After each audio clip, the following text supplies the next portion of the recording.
Hi guys. In today's video, I am showing you how can you choose custom audience for your Instagram post. The process will be quite simple and easy. The first thing is open your Instagram app. Once it will be open, post something on your Instagram by tapping on the plus sign, which is at the bottom. And from here, search for that thing which you want to upload on your Instagram. For example, I will post a picture, and after selecting your thing, tap on this option Next, which is at the top right. Again, tap on the option Next. And before tapping on the option Share, you will see the option Audience, tap on this, and tap on the second number, Close Friend, and tap on the option Add People from here.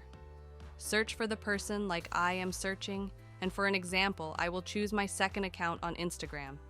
So after selecting yours, tap on this option Done, and tap on the option Done so you can see the audience is selected.